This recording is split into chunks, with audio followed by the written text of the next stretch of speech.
Hi, welcome to the first episode of our NutriLife podcast where we discuss nutrition and lifestyle. And my name's Barbie and I'm with... Hi, I'm Noreen. Hi, I'm Lian. Hi, I'm Nika. And we are third-year nutrition students from University of the Philippines Los Banos. And ngayon, it's gonna be special because it's our first podcast and we're gonna talk about stunting. So ayun, I think before starting this podcast, dapat muna natin define kung ano ba talaga yung stunting. So in the Philippines, it is actually described as bansot, wherein a child is short for their age. So ibig sabihin, kung may tatawagan kayong bansot, ano yun dapat? Maliit siya dun sa edad niya. Yeah.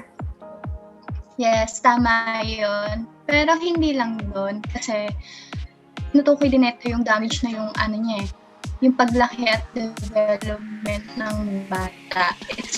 It's actually a form of malnutrition. Ibig sabihin, may kulang na nutrients dun sa bata. True. And it's actually very important to talk about stunting. Especially kasi ngayon, we actually have it in our daily basis and at the same time sa mga living environments natin. Nakikita talaga natin siya. And at the same time, maraming aspect na nakaka-affect kung bakit stunted or bansot yung bata or yung child or baka minsan yung baby pinsan or even your baby pamangkin, ganyan. So, we're not only talking about the current health of your baby because stunting actually can negatively affect the baby's life for the rest of his or her life. So, we don't want that, diba? So, we're gonna talk about more siguro about the causes and of course the effects brought by stunting, especially later. Yes. So, in this podcast, we've put together 3 points about stunting. And these points are what we learned from reading credible sources and from sa pagsastudy ng nutrition for this past years. And the very first point from our list is the background of the stunting cases in the Philippines. Yung ano na bang situation ng stunting sa Philippines. And yung second point naman yung causes and yung effect ng stunting sa bata. And lastly, yung things we can do as parents, mother and father, or as a sibling na merong baby sa bahay, or as tito and tita na merong pamangkins to reduce stunting. So ayun, for this episode, we're gonna emphasize on and give importance to the third point. Because syempre, despite the information we have to learn about stunting, we have to think of the children and the next generation. Kasi nga sabi nila, the next generation are the nation builders. So, kailangan natin i-consider na yung current situation natin ay hindi na madadala or hindi na mas lalala pa yung stunting dito sa Philippines.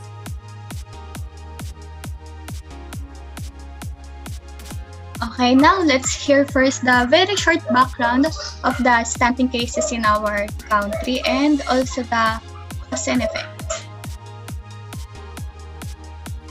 So, according sa UNICEF, 1/3 na pala ng children dito sa Philippines are stunted. So, imagine, there are millions of children in the Philippines, di ba? Like 5 million siya. Tapos 1/3 nun, I guess, it's around 1.7 million. And that's a lot.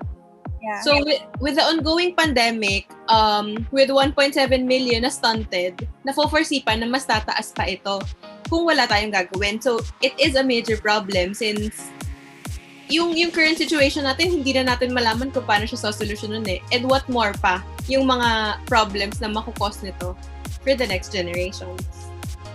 True. Imagine like 1.7 million, diba? So, it's very sad and actually very alarming na ganito na pala yung situation natin sa Philippines.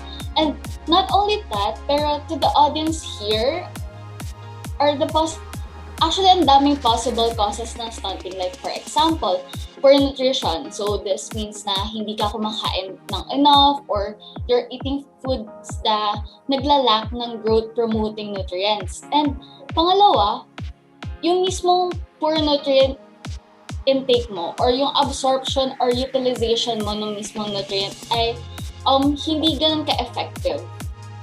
So, kasama na dito yung mga, kunyari, nagkakaroon ka ng infections, or chronic diseases, ganyan. And pangatlo, syempre, of course, is the inadequate breastfeeding. So, syempre, lahat ng causes na to, pwedeng pinaka-reason niya ay dahil sa kahirapan. And dahil sa kahirapan, ibig sabihin, marami talagang parents or magulang na hindi talaga aware dito. Yeah, and so we are done na sa first point and napunta na tayo sa second point, which we tackled causes, and ngayon naman yung effects. And yung effects na yon are irreversible. Like, hindi na mababalik. Kasi, hindi siya yung tulad sa weight na pwede mong bawasan or pwede mong ma-regain yung weight mo. Dito kasi sa height, hindi mo na ma-recover yung pwede mo sanang madagdag pa sa height, no? And yung mga stunted children kasi, they fall sick, mas masakitin compared sa hindi stunted na children because yung immune system nila ay weaker na. Mas,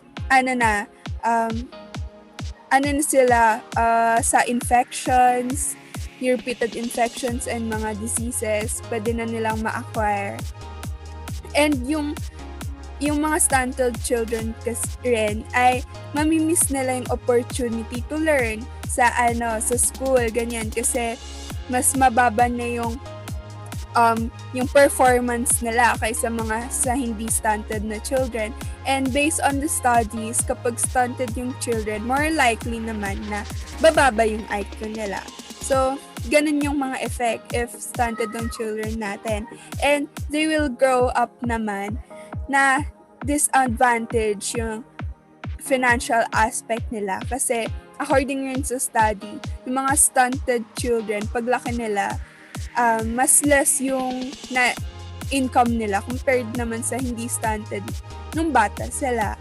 And hindi lang yun, mas marami pang paglaki nung bata, mas rin siya vulnerable sa sickness and diseases. Ayun, additional din kay Barbie, I think kasi kapag stunted ka, syempre yung development mo ay significantly lower than those na hindi stunted.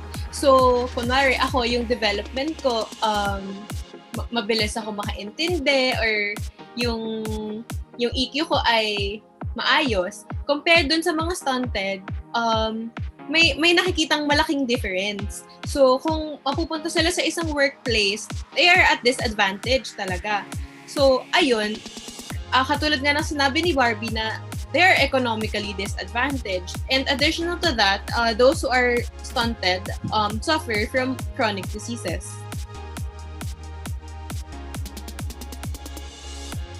Yes, so para sa mga audience natin, kitang-kita naman na from the background, sobrang laking problema niya talaga dito sa bansa natin na kailangan maging aware ang lahat. Hindi lang dapat yung mother, kundi lahat ng members ng family. And also, kitang-kita din natin sa cause and effects na ito sa mga bata, talagang kailangan siyang solusyonan.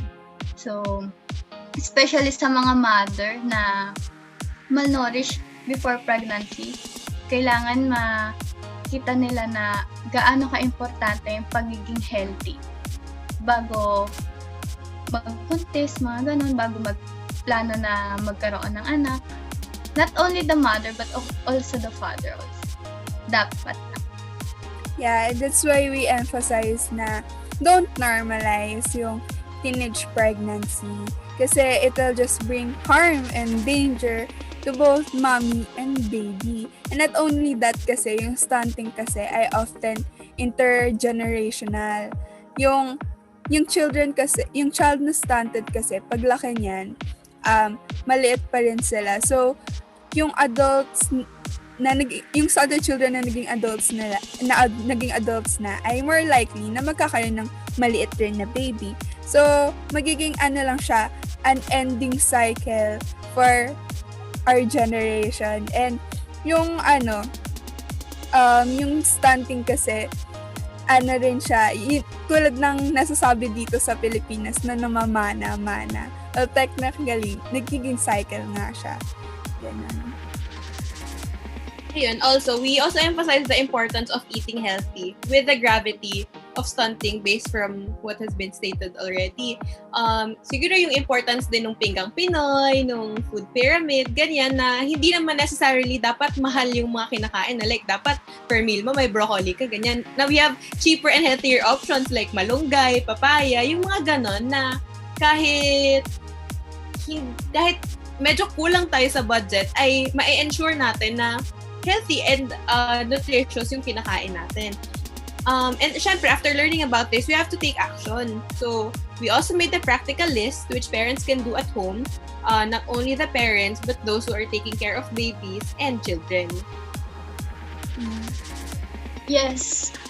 Pati sana yung mga LGU pwede matulungan para dun sa mga mahihirap na kunyari magbigay ng libreng seeds, pwede sila magtanim sa mismong bahay nila para possible na pwede nila i-practice na yung pagiging healthy, pagkakaroon ng healthy eating habits for the first 1,000 days between pregnancy and a child's second birthday kasi pwede nitong ma-reduce yung some effects ng pagiging stunted ng bata.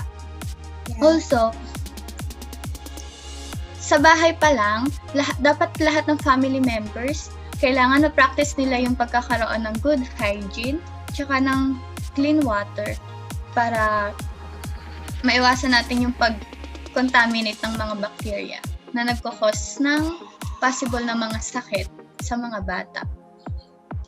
Actually, true yan, no? Na parang, especially right now, na merong COVID-19 pandemic, kailangan talaga na maayos na hygiene habits, ganyan, good hygiene habits. Kasi, especially by just washing your hands with water and soap, pwede na nang ma-lessen yung mismong risk mo sa mismong COVID-19 and at the same time, storing ng mismong food and water kailangan gawin siya in order to avoid contamination. And not only that, pero i-lessen din niya yung mismong risk mo sa mga diseases, especially like diarrhea, polio, ganyan. So, doing these things, no, like simple things lang na good hygiene practices and at the same time storing of food and water, mas nalalasen yung possible risk na makukuha natin by either infection or diseases. Yeah, and adding to that list na important na gawin for the babies ay yung exclusively breastfeeding your baby at the first 6 months. And after 6 months, they can start with complementary food. Bale, pwede nyo nang dagdagan ng malalambot na food that the baby can eat. And yung exclusive breastfeeding means binibreastfeed niya lang siya. Na yun lang, yung milk lang from the mother. And kasi, bakit ba yun yung ine-emphasize namin? Kasi, enough na yung milk from the mother for masustain yung baby kasi nakukuha na nila yun, yung mga nutrients na kailangan nila. And another reason rin kung bakit hindi recommended na bigyan agad sila ng mga soft foods at the first 6 months kasi hindi pa ready yung digestive systems nila. And pwede yun makasira sa digestive system nila and pwede rin silang magkasakit. And plus, breastfeeding is much safer and hygienic for the babies. Ayun. And syempre, it is recommended na yung breastfeeding ay tumagal hanggang 2 years old or beyond. Na, kung kakayanin, na sana hanggang 2 years old siya or pagtanda since ang daming ang benefits talaga ng breastfeeding. In addition din, na dapat iwasan yung pagbibigay ng honey as a complementary food sa baby kasi yun nga tulad ng sabi kanina ni Barbie, may mga pagkain kasi na hindi pa kaya ng digestive system ng baby. So, since we want to emphasize kung anong dapat gawin ng mother sa pag-protect ng baby nila, magandang paalala rin na sabihin natin na dapat yung baby ay dinadala din sa health center para ma-monitor yung height, yung weight. Kasi makikita dito kung may first sign siya ng pagiging stunted. Yan. True. And actually, hindi lang lahat ng parents na nakikinig, pero also yung mga titos and titas, they can also help their children, pamangkin, or mga nieces na i-prevent natin yung mismong stunting or yung pagkabansat ng mga bata. Especially, kailangan lang natin bigyan sila ng mismong healthy lifestyle talaga. Be it food intake or environment, dapat mas maging conducive sa kanila. At the same time, being aware sa mismong bakit nagkakaroon ng stunting and the causes and effects. And of course, applying the things na kailangan natin. Applying the things that you have learned today. Mas makakatulong talaga yun sa pag-prevent ng stunting.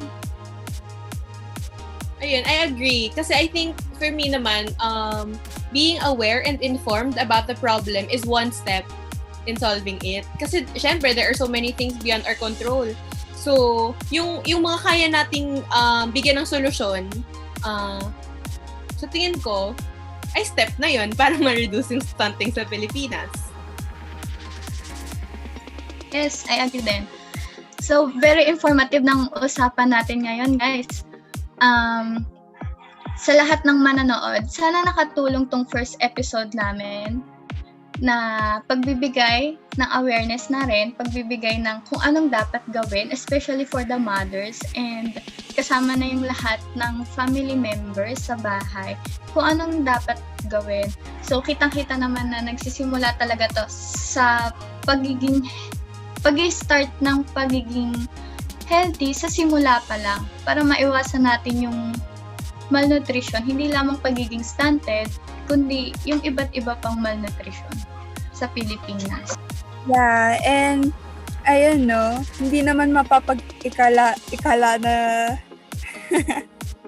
na mahal natin yung baby natin or yung baby sa family natin. And if we really love them, we will take an action to take care of them.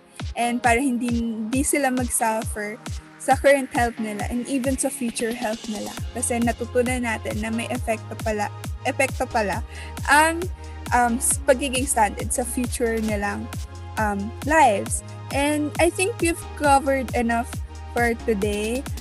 We hope you guys enjoy and learn something na pwede nyo ma-apply in life from our very first episode here in NutriLife podcast. And we are very much excited to share more about nutrition and lifestyle in the next episodes of our NutriLife podcast. So stay tuned and see you guys next time. Thank you! Thank you, guys!